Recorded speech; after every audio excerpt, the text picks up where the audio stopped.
Dan kita akan bahas seorang sahabat Nabi yang bisa jadi lebih tidak begitu populer ya, dibanding dengan 10 sahabat jamin surga atau seperti Bilal bin Rabah, Khalid bin Walid ya.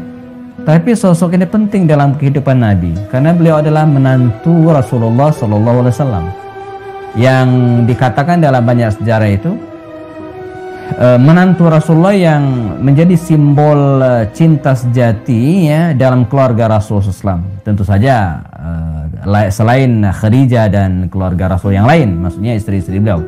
Jadi di antara sekian banyak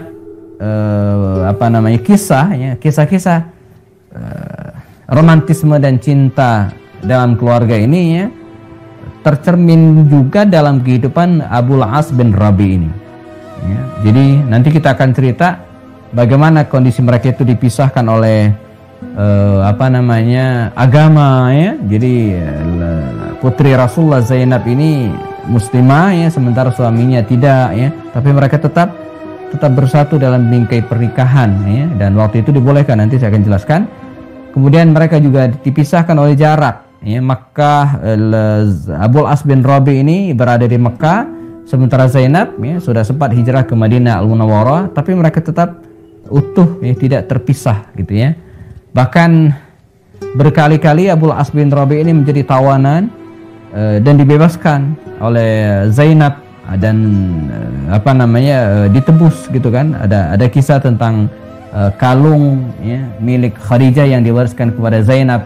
Jadi ini kisah yang luar biasa bagi kita yang sudah berumah tangga ya. Ini bisa menjadi salah satu semacam cerminan bagi kita ya, untuk belajar bagaimana memelihara keutuhan rumah tangga itu apapun yang terjadi, selagi dalam bingkai dan ajaran Rasulullah Shallallahu Alaihi Wasallam ya. Nah, tapi kalau tidak ya maka sudah berbeda gitu ya. Tapi selagi dia dalam bingkai ya, Islam ya, apapun yang terjadi, apalagi adanya segala perbedaan yang ada, justru itu menjadi semacam irama tersendiri dalam alunan musik. Jadi mengapa orang suka menikmati musik itu? Barangkali diantaranya karena ya alat musiknya ya bukan gendang doang gitu kan, tapi ada perbedaan suara yang lainnya dipadukan dalam satu bingkai harmonisasi yang bagus ya. Abul As bin Rabi di buku ini ya, 101 sahabat Nabi ini saya tulis pada nomor urut yang ke-31 ya, karena masih huruf A.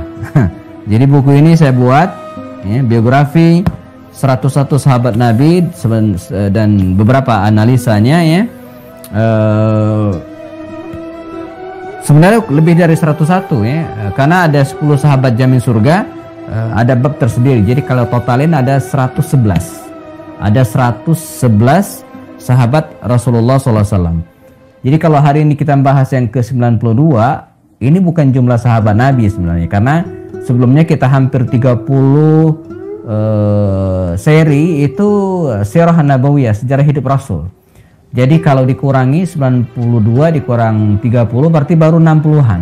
Baru 62-an sahabat Nabi yang kita bahas dalam kajian rutin kita ini. Jadi insya Allah ya, saya masih punya stok yang banyak gitu ya untuk mengkaji biografi sahabat Nabi. Dia kalaupun ini tuntas ya, masih ada satu naskah lagi yang sudah terbit dulu tapi belum direvisi dan belum di-renew ya, 101 sahabat Nabi jilid 2. Nah, ini menunjukkan kepada kita bahwa khazanah dan thaqafah Islam itu begitu luar biasa ya. Bahkan sekedar untuk mempreteli menyelesaikan biografi sahabat-sahabat Nabi aja kita butuh waktu yang cukup banyak ya. Dan di hadapan kita akan bahas sahabiyun jalil ya, sahabat mulia Rasulullah SAW, yang sekali lagi bukan hanya sahabat bagi beliau tapi juga menantu Rasulullah SAW yang dijamin surga ya. Sebab Nabi pernah mengatakan dalam riwayat Imam Bukhari dan Muslim ya, beliau mengatakan haddatsani fasaddaqan ya, wa adani ya fawafali, kata Rasul. Fima ma'nal hadis. Dia bicara kepadaku dan dia membenarkanku, artinya membenarkan risalah Rasulullah, dan dia berjanji, ya, wa'adani fa wafali, dan dia memenuhi janji tersebut. Nah, ini kesaksian Rasulullah SAW terhadap menantunya Abul As bin Rabi radhiyallahu anhu. Nah, siapakah dia? Abul As bin Rabi ini, jangakumullah, Abul As ini bukan namanya, bukan nama aslinya, ya. Ada yang mengatakan nama aslinya itu Laqit, ada yang mengatakan Hashim, ada yang mengatakan Zubair, dan bisa jadi dia memang punya banyak nama, dan ini bagian dari kebiasaan bangsa Arab pada waktu itu, di mana mereka memberikan berbagai nama kepada anaknya, bahkan menggantinya. Jadi bangsa Arab itu, ya, terbiasa atau tidak seperti kita, ya, mengganti namanya, menambah namanya, ya, dalam waktu yang pendek. Jadi dia semaunya aja gitu ganti nama gitu, ya, asal dianggap baik. Dan itu dalam Islam boleh-boleh saja, ya. Asal kalau di kita di Indonesia agak nyusahin kalau ganti nama, karena harus ganti identitas. Dan itu nggak gampang di Indonesia ganti identitas itu.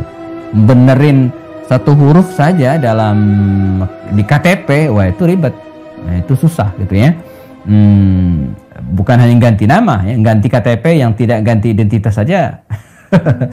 Saya sudah 2 tahun 3 tahun barangkali, ya, KTP saya belum diganti, ya, padahal sudah ngajukan lama, ya. Maka kalau dilihat di tulisan KTP saya udah mati 2018 yang lalu, ya, artinya udah 3 tahun dan sudah saya ajukan. Tapi kan sekarang kita pakai KTP-nya KTP elektronik, ya, jadi tidak ada yang masa berlakunya, ya.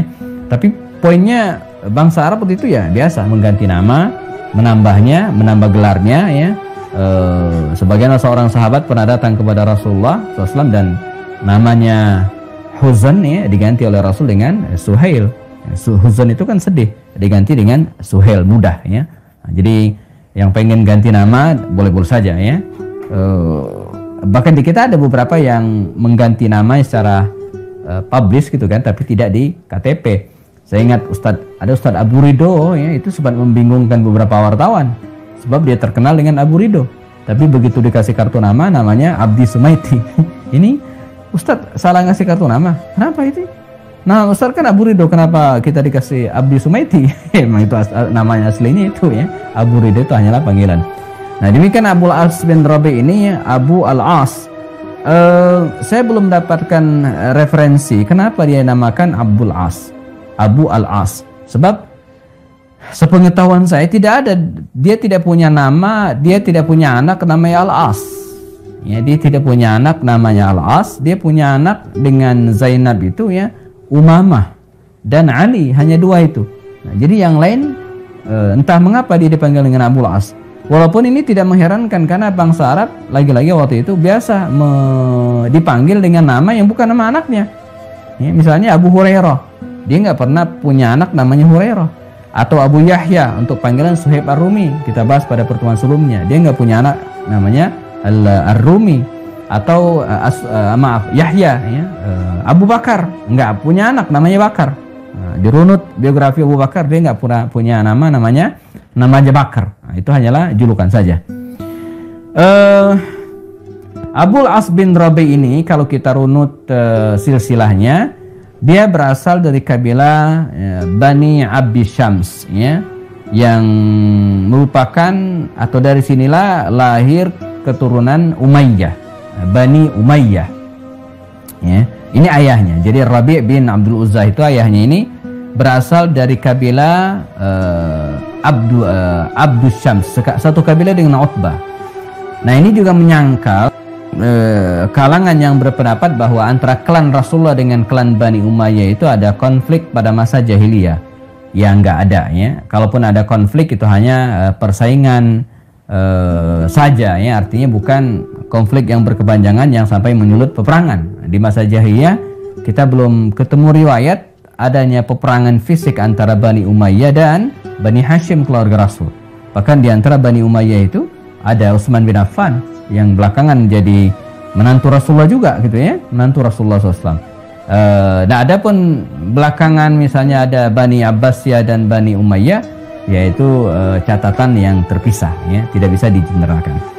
Nah, yang menarik ternyata ibunya ini, jangan lupa ibu dari Abul As ini ya, merupakan saudari dari Khadijah, istri Rasulullah. Nah, saudari dari Khadijah, istri baginda Rasul Shallallahu Alaihi Wasallam, yang bernama Hala binti Khuwailid, ya, Hala binti Khuwailid. Jadi ibunya, ya, ibu dari Abul As ini merupakan adik atau kakak dari Khadijah. Ini ibunya. Namun karena dia posisinya ibu gitu ya, jadi kadang tidak begitu menonjol karena klannya, kabilahnya tidak diambil dari ibunya. Nah, ini tentang sosok Abul As bin Rabi'. Di masa jahiliyah sebelum Islam, dia termasuk pengusaha terkenal. Bahkan dia sering, ya, setiap kali berangkat ke Syam, ya, dia membawa tidak kurang dari sekitar 100 ekor unta. Itu milik dia sendiri dan dikawal oleh satu ekor unta itu rata-rata pengawalnya itu 2 orang. Jadi kalau dibawa 100 ekor unta, yang akumullah dengan segala bebannya 100 ekor unta gitu kan, dibawa ke Syam. Perjalanan Makkah menuju Syam itu bisa jadi 2 bulan, ya, bisa jadi dua bulan, ya, bahkan bisa jadi lebih gitu ya. Dulu di masa Damaskus Madinah saja itu 40 hari. Nah, jadi bisa jadi lebih. Kalau ke Mekah bisa jadi betul-betul 2 bulan. Nah, bawa 100 ekor unta, rata-rata satu ekor unta itu tradisinya waktu itu dikawal oleh satu ekor unta dikawal oleh 2 orang, jadi 200. Itu punya dia sendiri gitu kan, dahsyat, luar biasa. Ini pengusaha luar biasa. Apalagi kabilah Bani Abdis Syams memang terkenal sebagai seorang pengusaha, ya. Belum lagi lihat dari keluarga Khadijah yang memang para pengusaha. Jadi pengusaha melahirkan, ya, pengusaha juga. Nah, saya kira ini juga harus menjadi inspirasi bagi kita, bahwa negara kita yang kaya raya ini, ya, harus diwarnai oleh generasi muda yang memiliki jiwa entrepreneurship. Saya kalau ketemu misalnya orang yang punya banyak uang lah, pejabat atau kemudian BUMN, ya, ini yang ingin saya tanamkan gitu kan, bagaimana anak-anak mereka tidak selalu harus mengikuti jejaknya sebagai karyawan, ya, atau PNS, tapi lahirkan dari mereka pengusaha-pengusaha, walaupun tidak semua, minimal mengutip apa yang disampaikan oleh Bang Valentino Dinsi, ya, yang seorang trainer yang belakangan juga menggeluti dunia dakwah. Dia punya target one family, ya, satu keluarga itu satu pengusaha. Kalau ini yang terjadi dahsyat, ya, misalnya Pak Anas ada berapa orang anaknya? 4 atau 5 Pak Anas atau yang lain Pak Atet. Maka salah satu di antara mereka itu kita arahkan untuk jadi pengusaha minimal, ya. Kalau saya, ya, ya minimal satu keluarga itu ada yang jadi pengusaha, ya, dan ada yang jadi ustaz. Minimal one entrepreneur, ya, kemudian one ustaz, satu keluarga. Cuma ini risikonya kalau anaknya cuma terbatas, cuma 2, ya.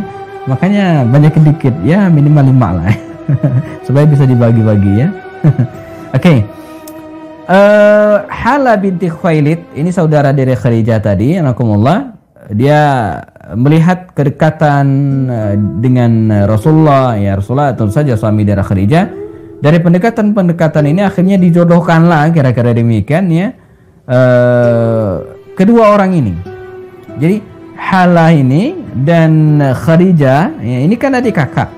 Hala ini punya anak namanya Abul As, ya, atau Laqib tadi itu, ya.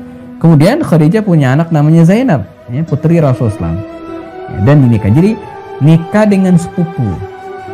Nah, dalam Islam, ya, ini dibolehkan, ya, tidak ada masalah menikah dengan sepupu, baik laki-laki anak paman, ya, atau anak bibi, ya, sama-sama dibolehkan, ya. Nah, di kampung saya itu ada kebiasaan menikahi sepupu itu boleh asal bukan dengan anak paman. Nah, kemarin saya sempat pulang kampung, saya luruskan nggak ada larangan, boleh saja. Ya, jadi sah ya, menikah dengan sepupu itu, baik sepupunya itu anak bibi kita atau anak paman atau anak uwa. Uwa itu kakaknya emak kita, kakaknya bapak, baik dari pihak ayah ataupun pihak ibu. Nah, demikian dengan Abul As ini ya.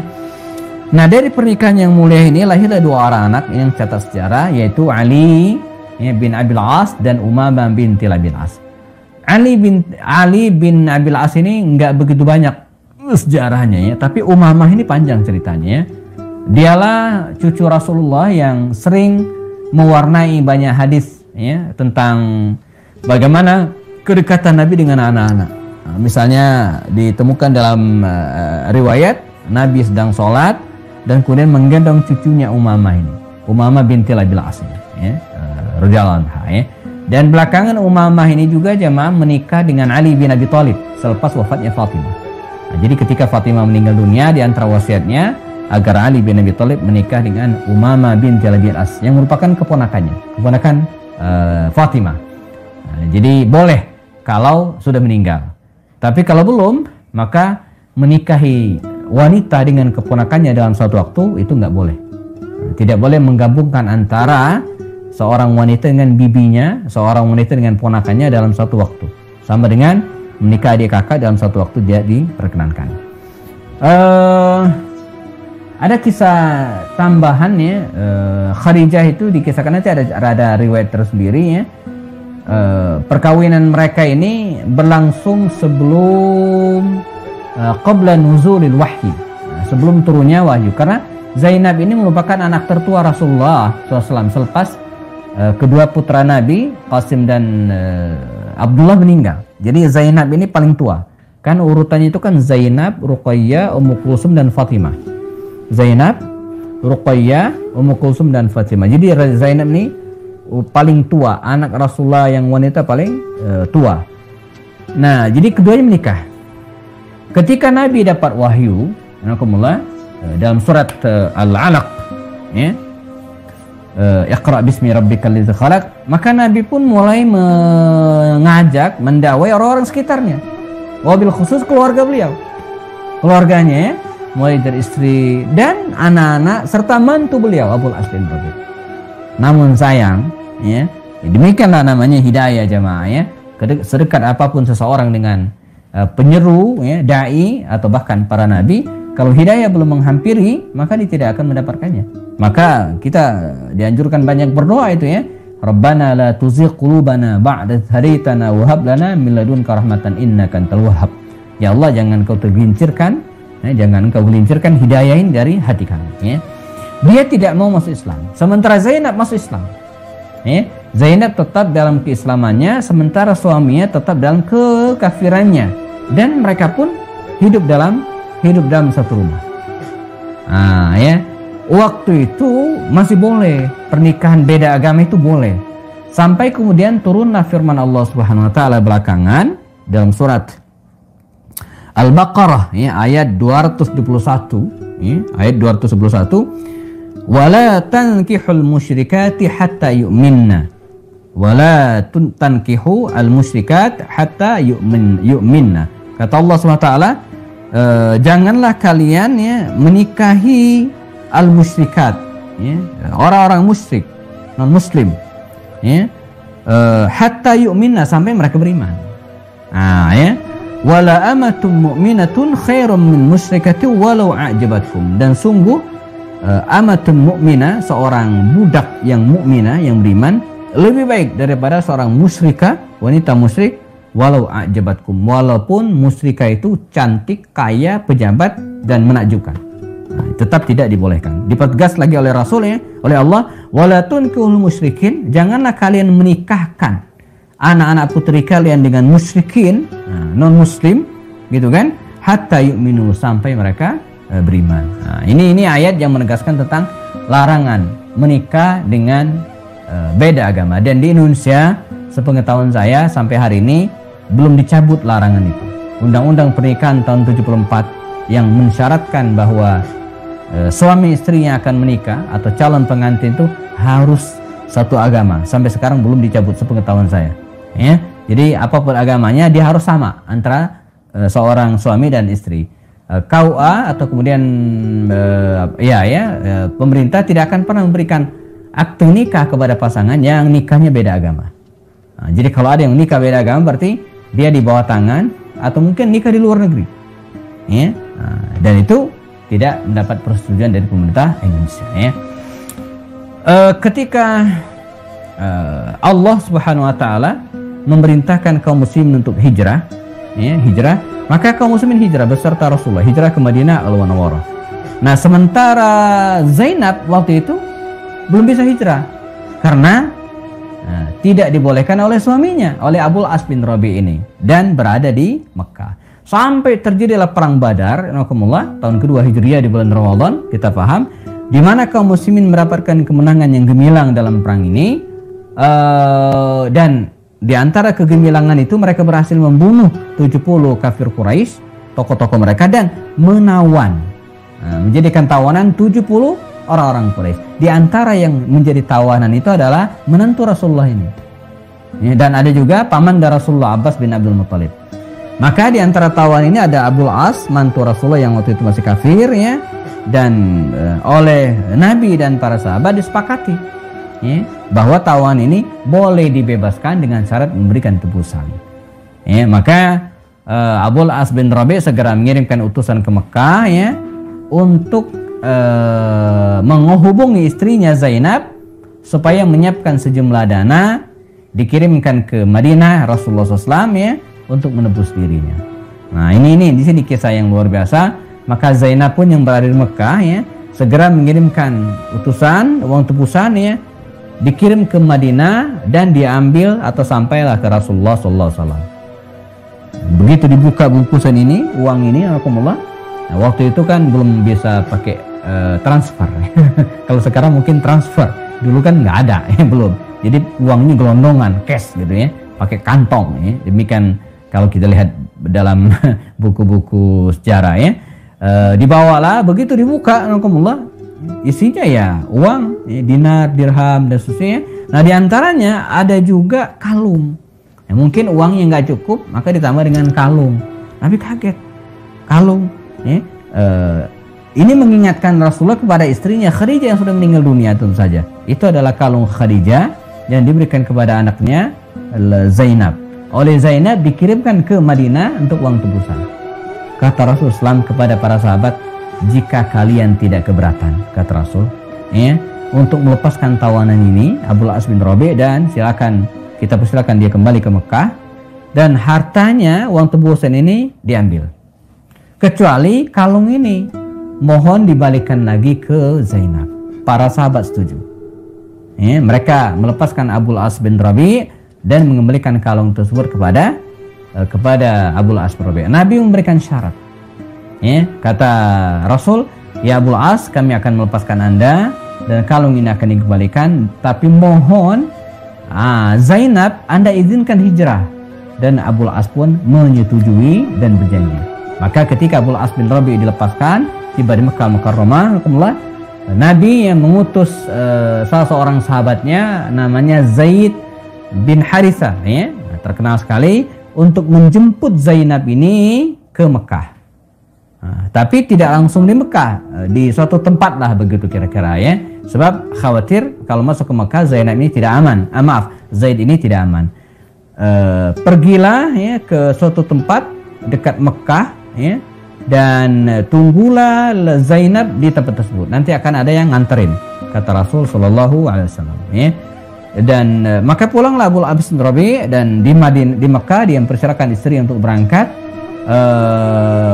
Waktu itu, ya, yang mengantarkan Zainab ke Madinah ini, itu namanya saudara dari Abul As ini, namanya Kinanah bin Rabi namanya, saudaranya. Maka diantarkanlah, dan tiba di di daerah Tan'im barangkali, ya. Mereka berangkat, mereka kemudian di Tan'im atau Zitwa, ini suatu tempat,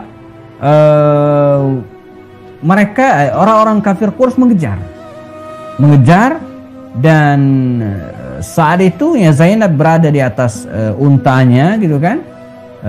Ada yang mengatakan dia sedang hamil pada waktu itu dan dipaksa untuk keluar untuk kembali lagi ke Mekah, tidak boleh hijrah ya. Nah akhirnya Kinana ya yang tadi itu yang mengantarkan marah besar dan hampir terjadi pertikaian, muncullah Abu Sufyan ya. Abu Sufyan datang dan dijelaskan, kata Kinana, saya diminta oleh Abul As bin Rabi dan ini sudah izinnya ya, izin suaminya untuk mengantarkan Zainab putri Nabi ini ke Madinah. Kata Abu Sufyan, kata dia, itu nggak bijak ya. Kita baru saja perang dengan Muhammad dan kawan-kawan.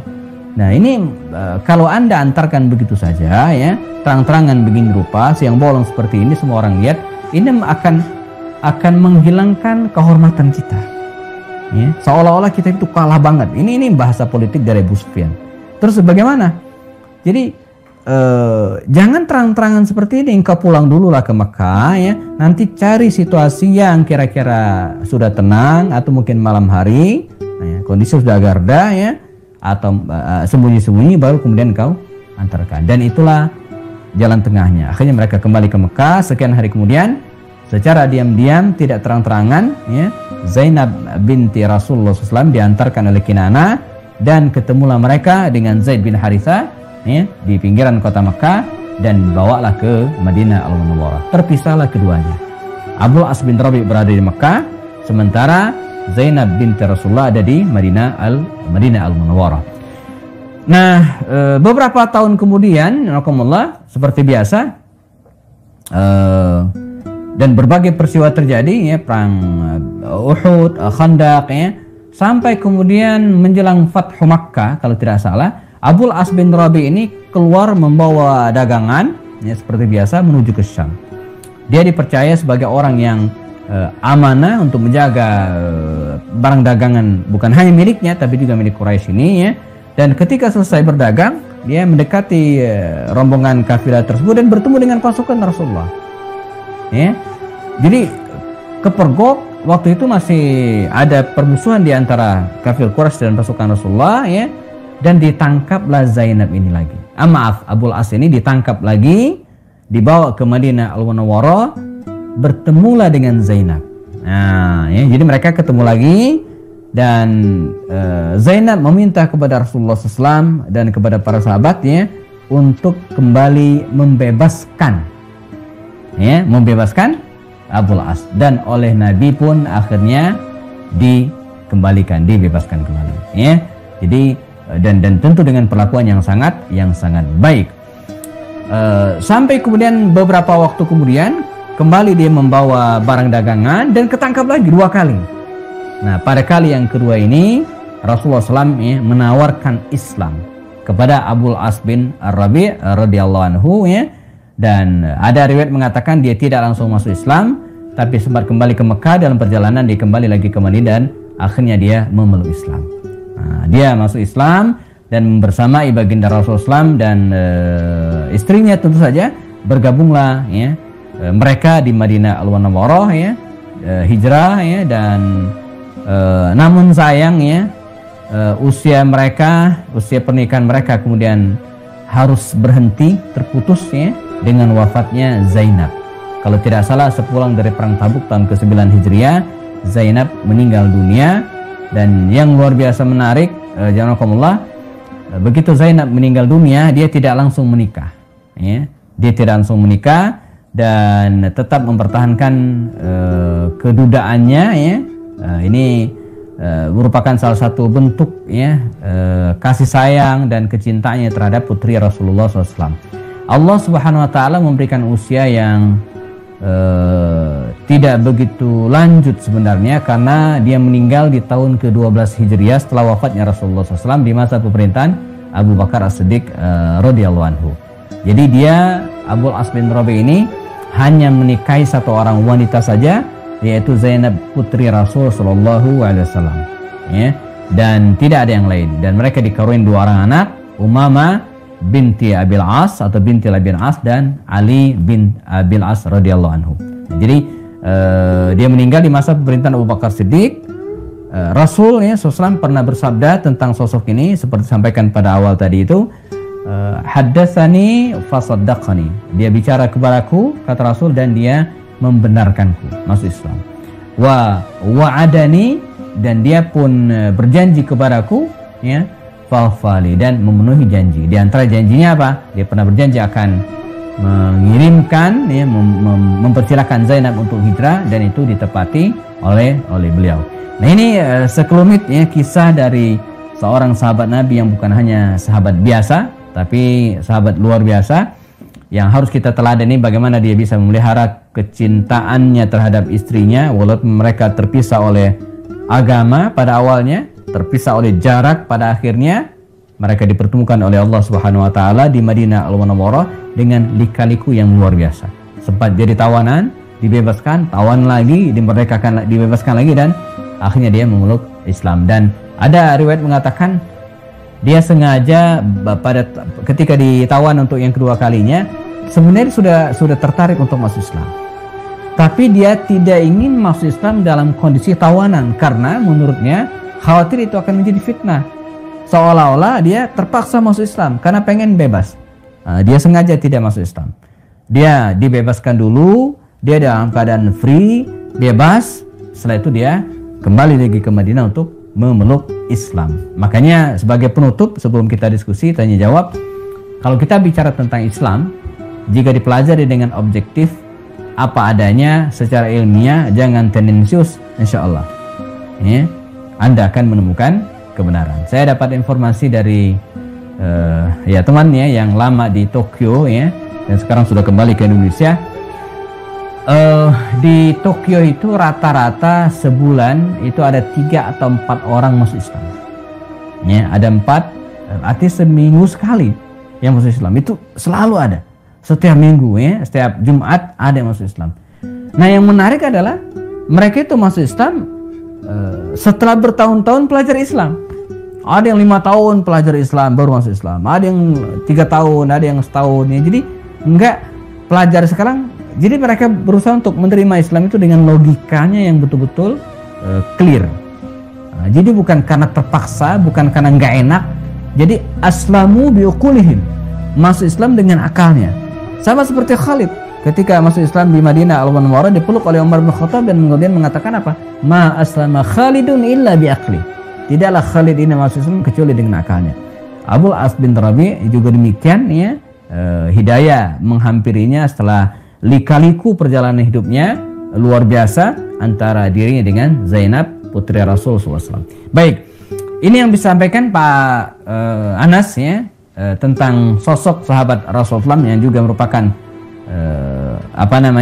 menantu Rasulullah yang mungkin tidak banyak diekspos dalam beberapa literatur ya, tapi sosok ini ada dalam kehidupan beliau dan salah satu keluarga Rasulullah SAW. Kita lanjutkan dengan diskusi. Jika ada yang ingin tanyakan terkait dengan tema kita hari ini khususnya, atau hal-hal lain yang berhubungan dengan sirat nabawiyah, dipersilakan. Sementara saya cukupkan.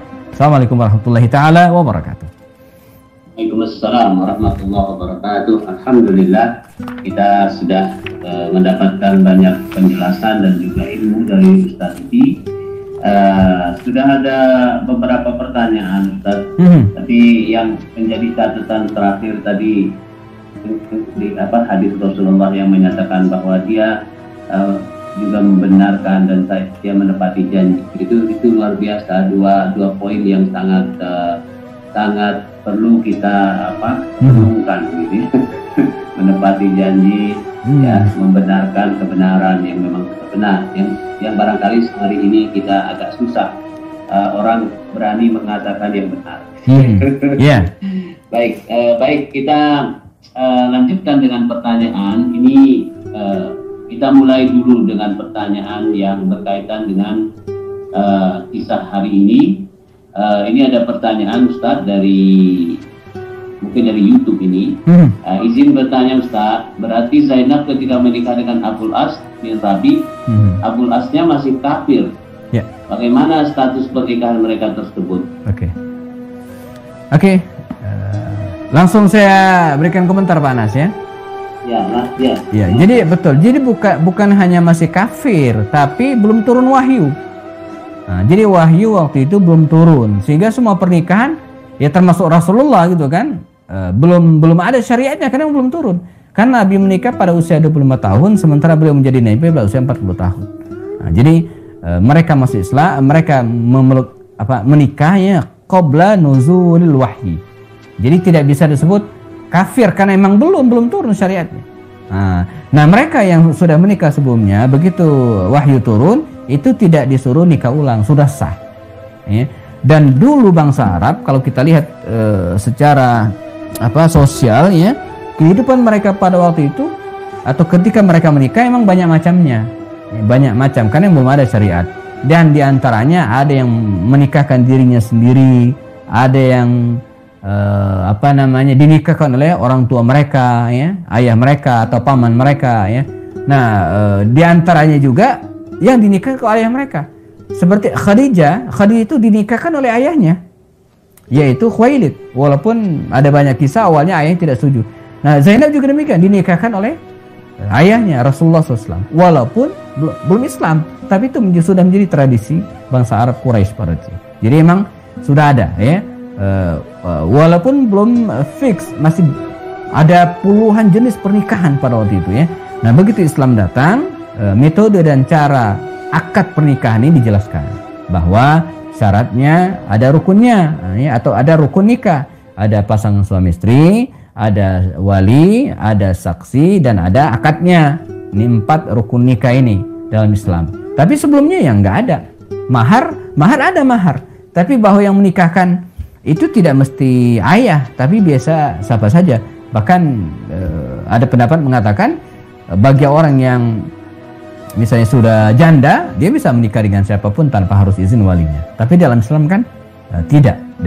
Dalam mazhab Syafi'i, walaupun dia janda, dia tetap harus dinikahkan oleh walinya, walaupun bisa jadi oleh anaknya sendiri. Karena bapaknya sudah meninggal, misalnya ada janda sudah 50 tahunan, bapaknya nggak ada lagi, suami yang meninggal, kemudian pengen menikah, ya dicarikan walinya, harus la nikaha illa biwaliyin.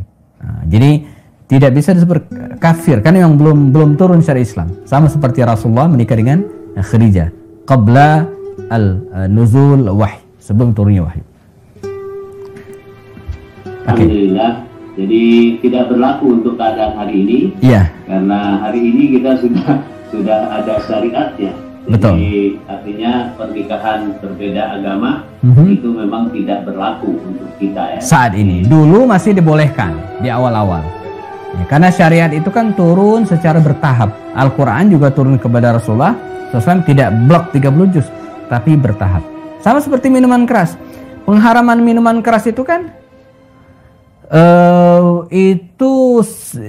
pada jelang perang Khaybar. Jadi sudah 6 tahunan Nabi berada di Madinah, ya, baru kemudian secara total minuman keras itu diharamkan, ya kan? Nah, sebelumnya kan boleh, ya, atau nikah mut'ah, ya, di awal-awal kan boleh. Begitu perang Khaybar terjadi, ya, tidak dibolehkan. Kalau nggak salah ada 3 yang diharamkan pada setelah perang Khaybar itu. Ya, di antaranya adalah nikah mut'ah. Ya, kemudian mengambil harta rampasan perang sebelum dibagikan, itu nggak boleh. Pada awalnya boleh. Jadi siapa yang bunuh musuhnya maka diambil harta rampasan tersebut menjadi miliknya. Nah, selanjutnya tidak boleh. Setelah perang Khaybar itu nggak boleh, haram. Haram mengambil harta rampasan perang yang belum dibagikan untuk dirinya sendiri. Walaupun itu cuman secuil ikat kepala, nggak boleh. Harus taruh dulu, setelah selesai baru dibagiin. Nah, dulu sebelumnya enggak. Ambil aja. Ada musuh nih, kuda berhasil kita bunuh. Dia punya kuda bagus, udah untuk kita. Man qatala aduwan falahu salabuhu. Siapa yang bunuh musuhnya maka harta itu menjadi miliknya. Itu sebelum adanya pelarangan. Baik, Ustaz. Jadi ini ternyata banyak pertanyaannya. Jadi kita agak sedikit percepat. Ya. Ini berkaitan dengan pernikahan juga, Ustaz. Ini bagaimana atau mengapa pernikahan bersama kakak dan adik dilarang? Ini pertanyaannya. Ya. Mengapa? Apa tadi Pak Anas yang terakhir? Pernikahan adik kakak dan adik dilarang. Dilarang menikah. Iya. Ya, jadi ini juga bagian dari syariat Nabi Muhammad SAW. Kalau dulu di masa Nabi Adam itu boleh kakak sama adik menikah, dibolehkan. Ya. Seiring dengan perjalanan waktu, manusia semakin banyak. Di eranya Nabi Yakub itu masih boleh menikahi adik kakak secara bersamaan. Ya. Nah, pada syariat-syariat setelahnya, termasuk di antara syariat Rasulullah, itu tidak dibolehkan. Ya. Dengan berbagai hikmah. Ya. Jadi di antaranya untuk menjaga nasab, gitu ya, untuk menjaga nasab. Jadi kalau kakak sama adik nikah, ada penelitian secara medis itu juga tidak bagus, dalam agama kita juga dilarang. Jadi makanya dan ini disebut dengan al-muharramatu minan nisa. Jadi ada beberapa jenis atau wanita yang kita nggak boleh menikah dengan mereka, ya. Di antaranya termasuk adik kakak, ya, atau mertua, ya, atau siapa lagi, ponakan, ya, anaknya adik kita itu nggak boleh. Emak, ya, nanti kalau hari ini ada yang nanya kenapa kita tidak boleh menikah dengan adik kita atau kakak kita, ntar jangan-jangan ada yang nanya lagi nanti, ya, kenapa kita tidak boleh menikah dengan emak kita, gitu kan. Nah, ini kan jadi kacau karena sudah diatur oleh Allah SWT, ya. Nah, dulu di masa jahiliyah sangat mungkin seseorang itu menikah dengan ibunya, ya, dan ibu tiri biasanya kan. Nah, di luar semua itu, anakumullah, di luar segala hikmah yang tadi sampaikan, semua tadi itu, ya, termasuk larangan yang tertera dalam Al-Quran. Jadi Allah melarang, ya, menikah dengan beberapa orang jenis wanita, dan kalau kita petakan bisa jadi 3 jenis, ya. Pertama, ada wanita yang haram, ya, dinikahi karena nasab, ya. Misalnya siapa, ibu tadi, adik tadi, itu karena nasab, ya. Yang kedua, ya, haram dinikahi karena perbesanan, as-sihru, ya. Misalnya ya mertua, gitu kan. Kemudian apalagi, ya, adik istri, ya, itu tidak dibolehkan, ya. Ada juga yang tidak boleh dinikahi karena sepersusuan. Nah, 3 faktor ini. Adapun adik tadi itu diharamkan dinikahi karena li'an-nasab, karena nasab. Nah, dan itu mahram mu'abbad, ya, haram selamanya, ya. Jadi apapun, dalam kondisi apapun tidak dibolehkan. Ibu, anak perempuan nggak boleh menikah anak perempuan, saudara perempuan tadi tanyakan, bibi, ya, dari jalur ayah atau dari jalur ibu, ya, kan bibi ada 2 tuh, ya. Kalau dalam bahasa Arab ada ammatun, ada khalah, ya. Kemudian ponakan, ya, itu juga tidak diperkenankan, ya. Oke. Ada lagi? Alhamdulillah. Baik, pertanyaan selanjutnya Ustaz, ini kaitannya dengan beberapa waktu lalu itu ada dokter gigi yang viral, ya, menjadi mu'alaf tahun yang lalu, dan beliau sekarang, dan waktu itu beliau sudah menikah dengan 3 anak. Pertanyaannya adalah bagaimana status anaknya, ya, dan juga kalau suaminya wajibkah dia ceraikan, begitu? Sebentar Pak Tin. Jadi dia ada seorang wanita punya anak. Wanita mu'alaf, punya anak 3 anak. Oke. Nah, itu status anaknya itu seperti apa? Maksudnya mungkin karena waktu dia melahirkan anak ini dalam posisi sebelum Islam, menikah dengan cara di luar syariat Islam. Oh, kan? Iya, oke. Kemudian kalau sekarang suaminya mungkin tidak ikut Islam, bersyahadat, maka apakah wajib diceraikan? Oke. Ya. Jadi status anaknya itu apakah bukan anaknya, gitu ya? Apakah tetap menjadi anaknya, arti dalam pengertian apakah punya hak waris dan sebagainya, gitu, hak perwalian dan sebagainya. Oh ya, oke, baik, paham, ya. Jadi begini, ketika seseorang masuk Islam, ya, ini ada 2 pendapat. Pendapat yang paling rajih saya kira, ya, adalah dia tetap tidak perlu, ya, menikah lagi, ya, tidak perlu akad lagi. Jadi akad dia sebelum Islam itu sudah cukup baginya dan tidak perlu akad lagi, walaupun dia masuk Islam. Tapi dengan syarat dua-duanya masuk Islam. Tapi kalau salah satu di antara mereka tidak masuk Islam, misalnya suami tidak masuk Islam, ya, maka ya anaknya tetap anaknya, tapi terhalang mendapatkan warisan. Karena la yarisul muslimu al kafirah. Jadi muslim tidak boleh mewarisi orang kafir, dan sebaliknya orang kafir tidak boleh mewarisi muslim. Ya, tapi kalau status hubungan pernikahan, ya, itu mereka kalau dua-dua masuk Islam, ya selesai. Seperti Abul As bin Rabi dan Zainab, itu tidak ada riwayat bahwa mereka diakadkan lagi, dinikahkan lagi harus enggak. Pernikahan mereka di era jahiliyah dulu, sebelum Islam dulu, ya, baik sebelum kedatangan Islam atau sebelum masuk Islam, itu sudah sah dianggap sebagai akad mereka, tidak perlu akad ulang lagi. Nah, jadi cukup itu. Tapi dengan syarat kedua-duanya masuk Islam. Tapi kalau tidak, berarti terpisah karena tidak diperkenankan, ya. Jadi harus dicerai gitu kan, dan tidak saling mewarisi, ya, karena dua-duanya tidak muslim. La yarithu al muslimu kafira walal kafiru al muslima. Ya, tidak boleh seorang muslim mewariskan hartanya kepada kafir, dan orang kafir juga tidak memberikan warisan kepada yang muslim. Nah, solusinya kalau hubungan kekerabatan mereka masih terjalin, ya bisa dengan lewat jalur hadiah, ya, itu dibolehkan, tapi bukan jalur waris. Nah, demikian juga dengan pernikahan wali, ya, karena dia kafir, ya nggak bisa, ya, kecuali dia masuk Islam, ya bisa menjadi wali walaupun dan tidak perlu akad lagi. Nah, bisa dipahami, ya, saya kira, ya. Oke, ya. Saya kira jelas, Ustaz. Ya. Jadi mudah-mudahan ini jelas juga bagi jemaah yang bertanya untuk hari ini.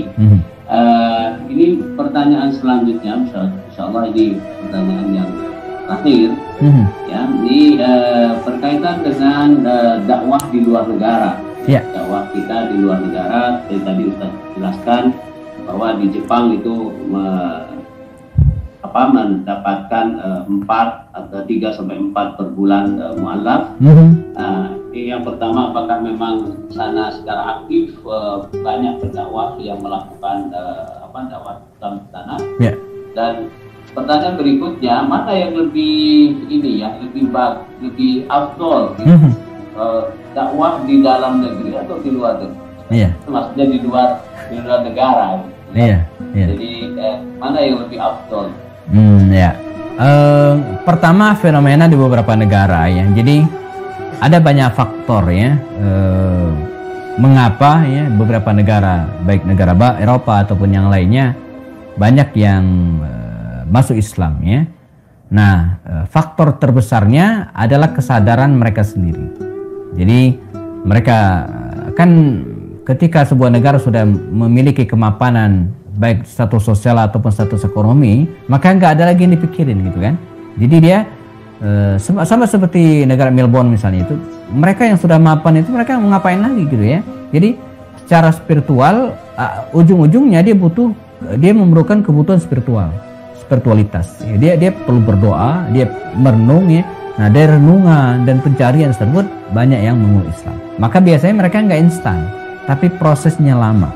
Dipelajari dulu, didiskusi dulu, ditanya dulu, baru kemudian masuk Islam. Ini yang paling banyak gitu, ya. Adapun dari dakwah ya ada mungkin, ya. Jadi kaum muslimin juga di sana melakukan dakwah sesuai dengan tempatnya, disesuaikan dengan kondisinya, ya. Nah, kemudian pertanyaan tentang mana yang lebih afdol, ya, di dakwah di dalam negeri atau luar negeri. Saya kira ini tidak ada afdol atau tidaknya, ya, tapi tergantung dengan kondisi dan pembagian tugas. Ya, artinya jika memang dibutuhkan ke suatu tempat, maka dikirim ke luar negeri, ya sudah. Nah, memang butuh, sebagaimana baginda Rasulullah mengirimkan para sahabat ke berbagai wilayah pada waktu itu, ya. Jadi jangan bilang, oh ngapain luar negeri, untuk di dalam aja. Iya, di dalam ada juga yang ngurus gitu, ya. Kita suka begitu tuh, ya. Jadi banyak di antara mereka yang saya nggak mau jadi ustadz, jadi dai. Kenapa? Saya ngurusin keluarga saja nggak becus. Ya, keluarga diurusin juga. Jadi jangan biarkan. Jadi jangan sampai ujung-ujungnya keluarga nggak diurusin, orang lain juga nggak kita dakwain. Ini juga salah. Sama seperti tadi itu. Saya dakwahi di dalam negeri saja, ya. Untuk apa kita ngurusin luar negeri sementara dalam negeri banyak hal yang harus dibereskan? Ya beresin juga. Jadi yang di dalam negeri kita dakwain juga. Jika memang ada panggilan untuk keluar negeri berdakwah, ya mangga silakan juga, karena ini bagian dari misi, karena Islam itu adalah agama dakwah. Balighu anni walau ayat, sampaikan. Ya, Nabi dengan segala keterbatasan pada waktu itu ya, tidak ada internet, tidak WhatsApp, tidak ada sarana transportasi yang sangat terbatas. Beliau ketika ada kesempatan dan peluang mengirimkan para dai-nya ke berbagai raja waktu itu. Selepas perjanjian Hudaybiyah, paling tidak ada 8 atau 9 utusan yang disebar oleh Rasul, dan betul-betul sengaja dikirim. Ada Amr bin Umayyah Ad-Damri dikirim ke mana misalnya, ke Persia ya. Kemudian ada yang dikirim Amr bin Umayyah Ad-Damri itu dikirim ke Habasyah ya. Abdullah bin Huzaf As-Sahmi dikirim ke Persia. Dihya bin Khalifah Al-Kalbi dikirim ke Romawi. Kemudian Hatib bin Abi Balta dikirim ke Mesir. Amr bin As ke Yaman, disebar oleh Rasul ya. Jadi tidak menutup kemungkinan itu bisa dilakukan ya. Oh ya Pak Anas, ini ada pertanyaan, ada dua pertanyaan di YouTube ya, di akun saya ya. Ini dari saya bacakan dari Bu Wiwit ya. Ustadz, bagaimana dengan paman Nabi yang juga secara logika membenarkan ajarannya yang dibawa Nabi? Lalu faktor apa yang membuat paman Nabi ini tidak bersyahadat? Kemudian yang kedua dari Bu Rina ya. Ustadz, putri Rasulullah yang meninggal lebih dulu adalah Ruqayyah. Kalau setelah itu siapa yang meninggal? Ummu Kulsum atau Zainab? Oke ya. Pertama tentang paman Nabi. Jadi begini, paman Nabi itu banyak ya. Jadi ada 9 ya, paman Nabi. Karena kan Abdul Muttalib itu kan punya anak 10 laki-laki ya. Nah, paman Nabi itu berarti ada 9. Dari ke-9 paman Nabi itu ya, yang sikap beliau terhadap Rasulullah itu terbagi 3.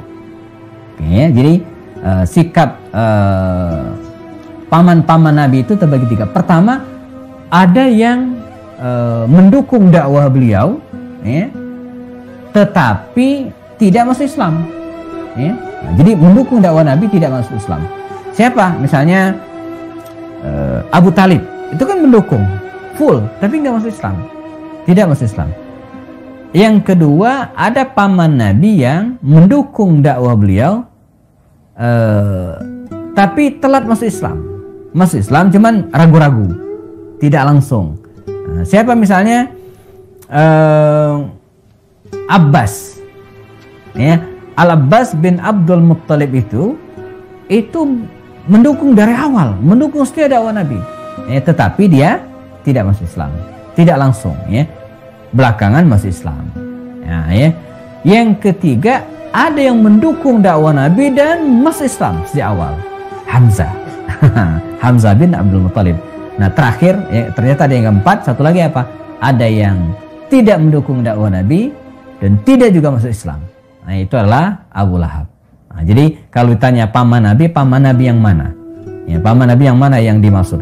Mungkin yang dimaksud adalah paman Nabi yang namanya Abu Talib, mendukung dakwah Nabi tapi tidak masuk Islam. Mengapa demikian? Nah, jawabannya disebutkan oleh Allah dalam Al-Quran, innaka la tahdi man ahbabta walakinallaha yahdi man yasha. Sungguhnya engkau tidak akan bisa memberikan hidayah kepada seseorang, tapi Allah yang memberikan hidayah. Jadi hidayah itu betul-betul unik, betul-betul mahal ya. Bahkan kalau kita belajar kepada sejarah para nabi, kita ketemu dengan banyak nabi yang punya keluarga tapi tetap tidak masuk Islam. Ya, misalnya siapa ya? Ibrahim, ayahnya tidak masuk Islam. Atau siapa lagi? Musa, ya, Musa itu kan juga tidak masuk Islam. Siapa? Ayah angkatnya, Fir'aun gitu kan? Fir'aun kan tidak masuk Islam. Kemudian ya jadi Nabi Nuh sendiri kan, Nabi Nuh juga tidak masuk Islam, istri dan anak-anak. Nah itu ya. Baik, pertanyaan kedua tadi dari Bu Rina tentang siapa? Ini ya, urutan. Jadi urutannya begini. Pertama kita yang tanyakan putrinya ya, yang meninggal pertama kali itu adalah Ruqayyah ya. Jadi dia meninggal pada saat perang Badar. Oke ya, pada hari terjadi perang Badar itu, makanya Utsman kan tidak ikut perang karena meninggal. Sakit anaknya Rasulullah ini, Ruqayyah ini, dan akhirnya dia meninggal dunia. Dan dramatis. ketika Nabi pulang ya dari Badar, Utsman itu baru selesai memakamkan jenazah istrinya Ruqayyah ini. Nah setelah itu kemudian mereka Nabi menikahkan dengan Ummu Kulsum. Nah, dan juga Utsman ini ketika Ruqayyah meninggal, suami Utsman menikah dengan Ummu Kulsum ya pada bulan berapa itu, Rabiul Awal ya, setelahnya ya, beberapa bulan setelahnya, dan Ummu Kulsum meninggal. Jadi kalau urutannya itu Ruqayyah, Ummu Kulsum, baru kemudian terakhir Zainab, dan terakhir sekali Fatimah. Nah, Fatimah itu satu-satunya putri Nabi yang meninggal setelah Rasul wafat 6 bulan. Ya, jadi kalau Nabi itu meninggal di bulan Rabiul Awal, Rabiul Akhir, Jumadil Awal, Jumadil Akhir, Rajab, Sya'ban, Ramadan. Fatimah itu meninggal di bulan Ramadan. Nah, ini urutan-urutan putri-putri Rasulullah SAW. Ya, Ruqayyah, Ummu Kulsum, Zainab, dan kemudian terakhir Fatimah. Urutan wafatnya. Tapi kalau urutan kelahirannya Zainab lebih dulu. Zainab, Ruqayyah, Ummu Kulsum, dan Fatimah paling bungsu. Oke, wallahu alam. Semoga bisa menjawab pertanyaan. Ya, masya Allah, masya Allah. Jadi saat ini masih ada waktu ya, Ustaz, karena di studio jam 30. Mudah ini satu pertanyaan yang juga sudah disampaikan bahwa ya berkaitan tadi dengan dakwah keluar ini ya, dan kaitan juga dengan Rasulullah juga sudah pernah mengirimkan utusan-utusan setelah perjanjian Hudaybiyah. Nah, jadi pertanyaan beliau ini, mengapa organisasi-organisasi Islam besar di Indonesia itu tidak punya divisi dakwah luar negeri? Ini pertanyaan. Ya, sebenarnya mungkin yang kita kenal yang besar kayak Muhammadiyah, NU, ya mungkin Al-Wasiyah dan sebagainya lah. Ya, ini pertanyaan memang mesti ditujukan kepada lembaga-lembaga tersebut ya, bukan ke saya. tapi sepengetahuan saya ada.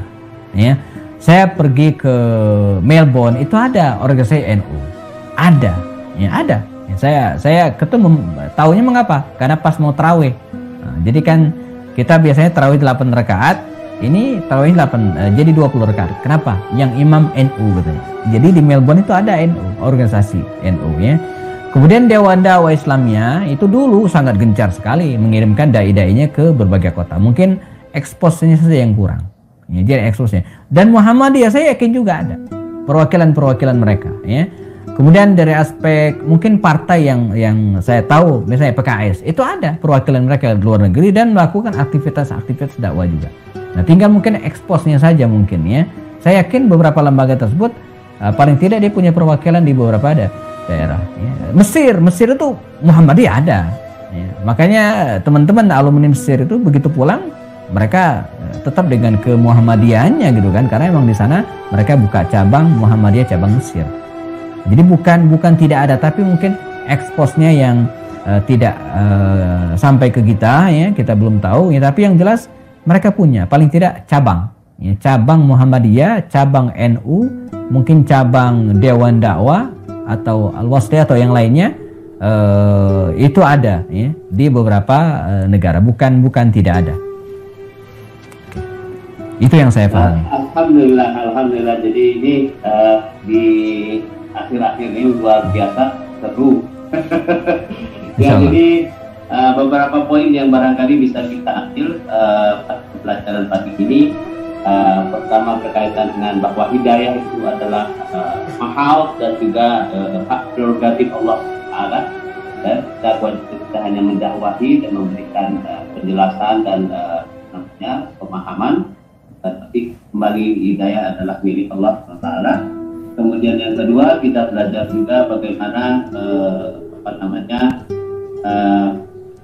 menikah ya. Yeah. Jadi di sini jadi artinya kaitan tadi beberapa kasus tentang pemahaman kita untuk pernikahan antara sesama Muslim ataupun yang tidak Muslim ya. Jadi saya kira ini 2 poin yang barangkali penting. Ustaz akan ada yang ditambahkan lagi, Ustaz? Ya, terakhir mungkin ya sebagai bold ya, garis bawah lah begitu kira-kira sudah sampaikan. Jadi memelihara, menjaga keutuhan rumah tangga itu penting. Ya, penting. Walaupun ona, duri, aral dan berbagai rintangan mungkin akan kita hadapi, ya, tapi menjaga keutuhan rumah tangga itu sangat penting. Di bentangan sejarah kita temukan dalam kisah tadi bagaimana rintangan kedua pasangan ini, Abdul As bin Rabi' dan istrinya Zainab binti Rasulullah, ini luar biasa. Mereka dipisahkan oleh agama pada awalnya, dipisahkan oleh jarak, berbagai rintangan, tapi mereka tetap berada dalam satu gerbong pernikahan, ya, satu kapal pernikahan, dan ini ada abadikan oleh sejarah dan jadi simbol tentang, ya, keberadaan cinta sejati pasangan suami istri karena Allah Subhanahu wa taala. Mungkin itu Pak Anas yang bisa sampaikan. Alhamdulillah, Masya Allah. Jadi kita sudah banyak mendapatkan pencerahan pada pagi ini.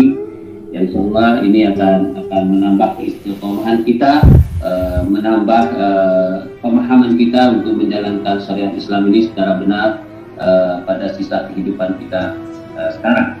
Dan kita doakan mengingat kita Ustaz Rifyandi untuk selalu sehat, ya, selalu happy, menambah ilmu-ilmu sehingga kita juga akan mendapatkan penerangan dan pencerahan dalam kita meniti kehidupan kita di akhir zaman ini, ya, yang begitu banyak tantangan.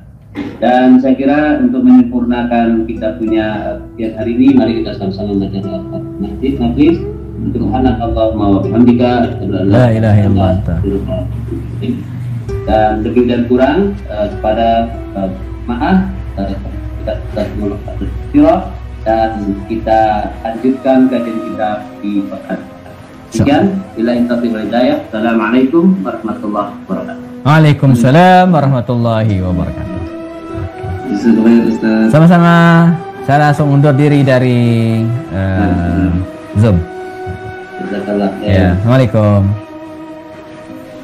Baik, teman-teman sekalian yang ada di aplikasi Zoom, ya, mungkin sudah close. Yang ada di YouTube, ya, mungkin masih bisa bertahan 3 orang, ya. Dari Bun Wiwit, masih ada pertanyaan yang tersisa. Ya, nggak apa-apa, saya luangkan waktu.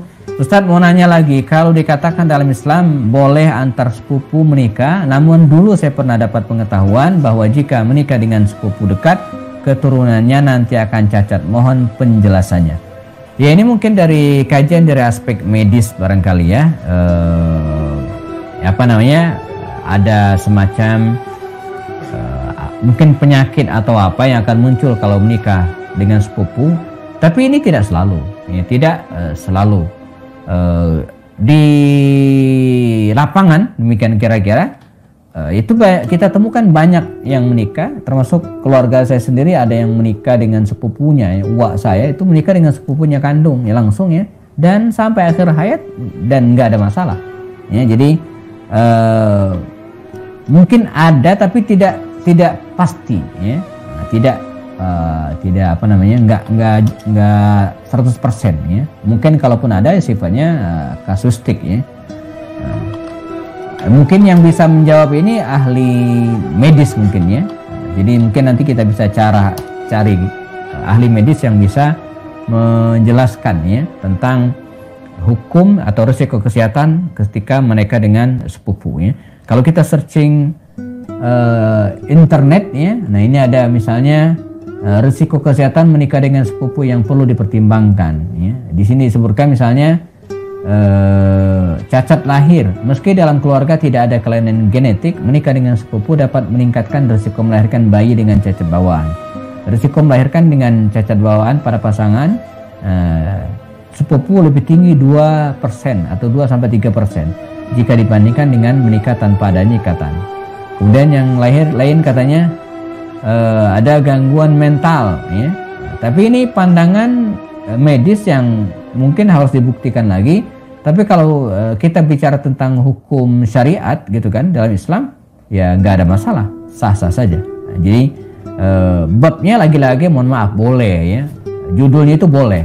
Jadi bukan harus, ya, dengan beberapa pertimbangan. Misalnya kalau keluarga saya tadi pertimbangannya untuk menjaga kekeluargaan, ya, karena memang hanya 2 bersaudara, nenek saya itu 2 bersaudara. Nah, untuk menjaga hubungan kekerabatan ini, ya, supaya tidak jauh ya, maka mereka nikahkan dan betul-betul menjalin kekerabatan. Mungkin itu, wallahu alam. Demikian teman sekalian, mohon maaf kita tutup. Assalamualaikum warahmatullahi wabarakatuh.